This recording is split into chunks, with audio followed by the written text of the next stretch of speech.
Si uno piensa que un año atrás estábamos pensando quién nos iba a gobernar 4 años, si era Macri, si era Alberto Fernández, es verdad, ya estaba todo definido porque habíamos pasado a las primarias abiertas, simultáneas, obligatorias, con un resultado prácticamente definido.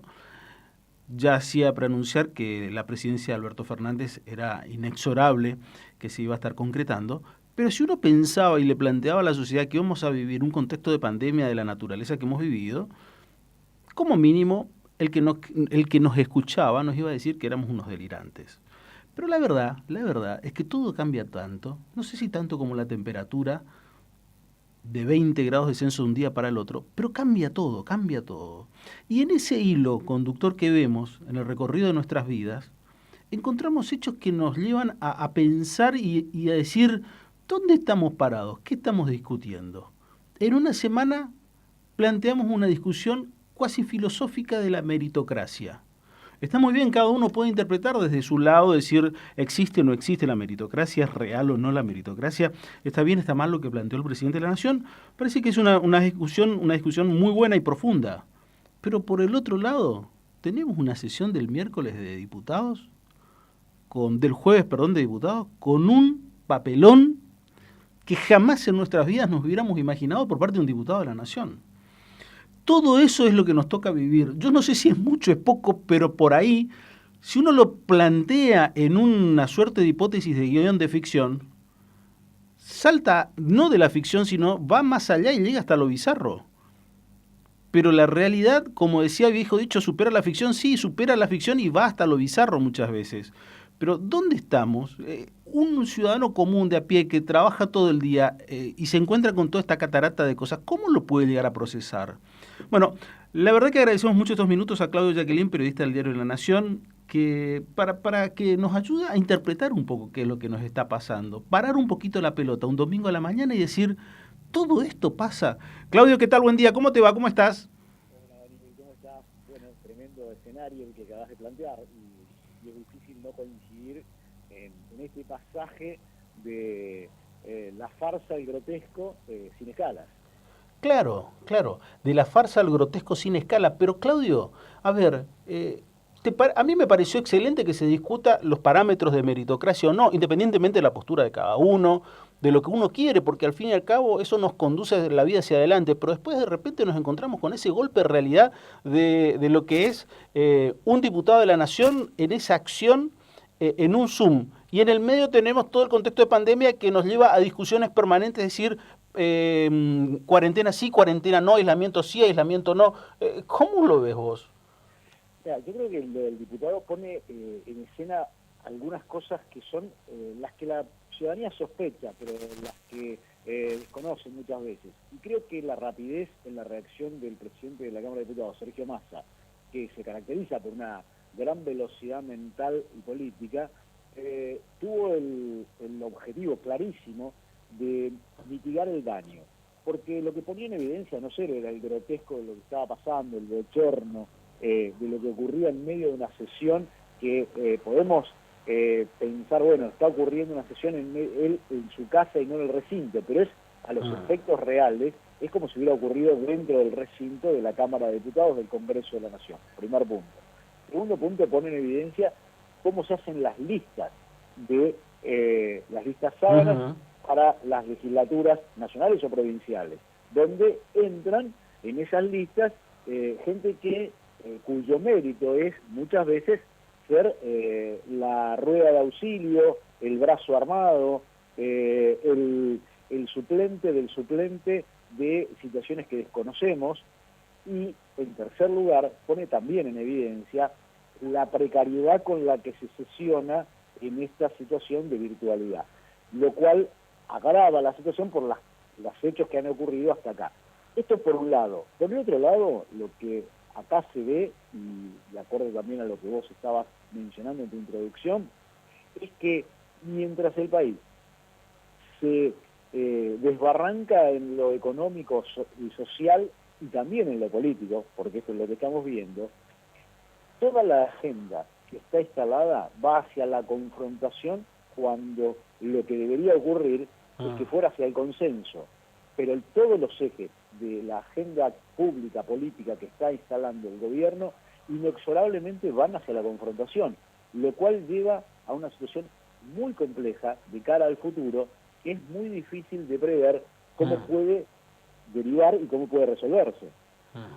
Ahora, ¿existe, la verdad, un ánimo distinto que no sea el de confrontar? Hablo de los dos sectores, porque parece que no importa de lo que se haga, hay que oponerse permanentemente o hay que estar a favor, no importa si está bien o está mal.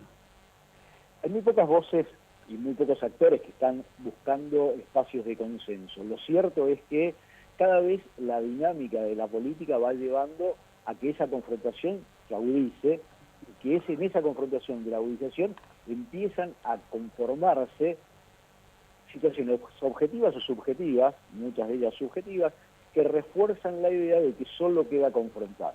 Y en ese espacio que solo queda confrontar, el país inexorablemente se va hundiendo cada vez más. Esto me parece que es lo más preocupante. La construcción de idearios en los que cada uno ve en el otro un monstruo que solo va a construir monstruosidades es cada vez más evidente. Cuando hablas con cualquiera de los dos sectores más extremados, pero también hacia el centro de cada uno de esos sectores, que hasta aquí parecían dispuestos más a moderarse, y quedan algunas excepciones, muy pocas, y lo que vas viendo y lo que vas escuchando es que los temores por lo que haga el otro son gigantescos. Las presunciones de lo que puede hacer el otro son ilimitadas. Del lado del oficialismo, lo que escuchás es que hay un proceso desestabilizador de la democracia. Del lado de la oposición más cerril, lo que estás escuchando es que están llevando puestas las instituciones y ya empezaron a instalar el temor de que puede haber el año que viene algún intento fraudulento en las elecciones. Como te imaginarás, nada de esto puede llevar a instalarse sobre una mesa de diálogo, sino sobre una batalla a campo abierto. Claro, ahora, ¿el nivel de confrontación es propio de la política o es propio de la sociedad? Bueno, está instalado en la sociedad y yo creo que hay un problema, que es que esta sociedad, a medida que se acrecientan las necesidades, a medida que se ahondan las diferencias y las desigualdades, y a medida que siguen creciendo las urgencias, va llevando a que se polarice cada vez más, y una sociedad que fue igualitaria en algún momento, empezó a dejar de serlo hace ya más de 30 años o 40 años, pero que tiene un arraigo en la idea de la igualdad, va hacia una confrontación. Hace poco decía un experto en temas de tierras y situaciones de vulnerabilidad, que la Argentina parece encaminada hacia un bipartidismo de clase. Si esto es así, si esta situación se concreta y se cristaliza, no tenemos más opción que entrar en periodos de colisión y confrontación severos, y la verdad que sería altísimamente preocupante. La profundización de la crisis económica, donde vemos que esta semana, en el segundo trimestre, hubo una caída del PBI del 19%, que estamos en una desocupación del 13%, sin hablar de todo lo que implica el empleo informal, y que esta semana vamos a ver que las cifras de pobreza van a rondar el 40%, pero con proyección a que puedan llegar a rondar el 50% hacia fin de año, nos habla de cuál es la situación por la que está atravesando la Argentina. Claro, pero a ver, vamos a terminar entonces una pelea de pobres versus lo que se cree en clase media, que en realidad cada vez están más cerca de ser pobres. Definitivamente. Y esto es lo que estamos viendo con las ocupaciones de tierra, esto es lo que estamos viendo con las situaciones que van agravándose de inseguridad, porque empieza a haber el robo de pobres a pobres, la ocupación de tierras de pobres a pobres, por pobres, y además lo que estamos viendo es que en esa degradación hay algunos que sacan beneficios, sin contar con un elemento que cada vez se hace más patente, más creciente y más inquietante, que es la presencia del narcotráfico, como lo que estamos viendo en Rosario, y que empieza a construir estados dentro de los estados que están ausentes. Sí, me quedé pensando en varias cosas que me has dicho.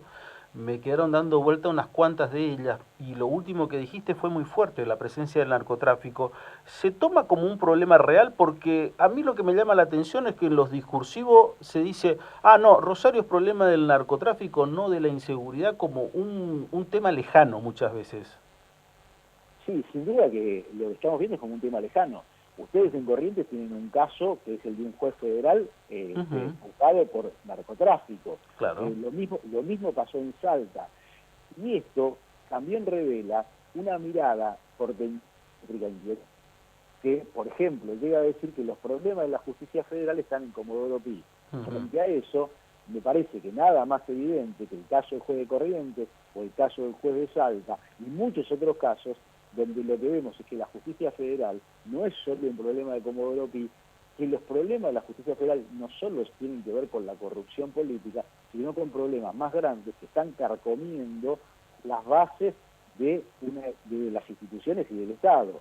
Esto es mucho peor que los casos de corrupción política, que después terminan vinculados sí a estos casos. Yo creo que hay una mirada demasiado liviana sobre ese problema, que lo tenemos con el financiamiento de la política, donde la política se financia con plata en negro, con plata en mano, que se pagan fiscales, que se pagan